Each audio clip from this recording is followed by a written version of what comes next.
Stephanie, how are you doing? Most of you know me, some of you might not. My name is John Vance. I work with the Department of Labor down in Washington, D.C. I'm one of the policy folks for the program. I'm going to be speaking today for a little while, it seems, and I also have Rachel Layton, who is our director with us, and she wanted to say a few things before we get started. Before we start with her comments, I also wanted to introduce Sheldon Turley, who's wedged into the corner over there. He's with our program as well. He's one of the folks that works on our solicitor branch, so he's also joining us today as well. And with that, I'd like to turn it over to Rachel. What are his comments?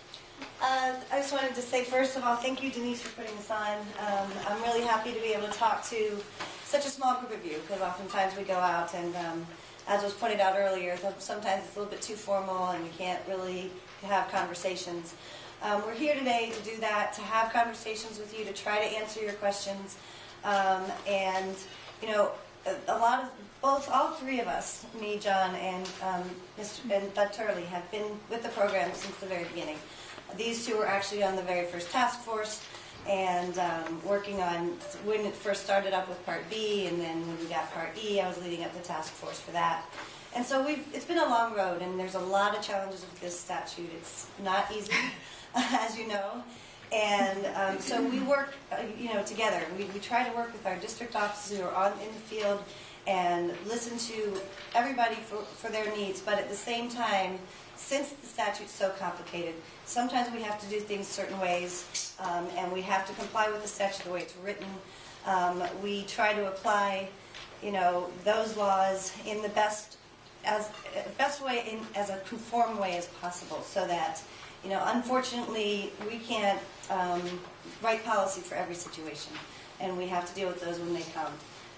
But we also have to look at, if we do one thing here, it's going to affect everybody. So these are the challenges we face, and we, a lot of times we get accused of not being claimant friendly, and really that's not where our focus is. Our focus is really to try to get the benefits to those who deserve it. But we need to do it in as fair a way as possible. So sometimes that causes, some friction or some confusion, and I just want you to know that we really are here for the claimants, and we're here to try to help you guys, and we appreciate the work that you guys all do to work with the claimants and to try to sort out some of the more confusing parts of the program. So John's going to talk a little bit today about some of the issues that we asked before this meeting for some feedback onto what you want to hear about. So he's going to talk a little bit about that. And then I'm going to just talk a little bit about some of the things we're doing this year, the initiatives we have. And then I have a series of questions that I received in advance that I will be addressing probably first after I give my spiel. And then we'll be open to questions now. Just please be aware that we can't debate all the policies that we've come up with. We can try to explain them to you as best we can. And with that, I'm going to let John go ahead and go, and I appreciate your time. Thank you. Thank you.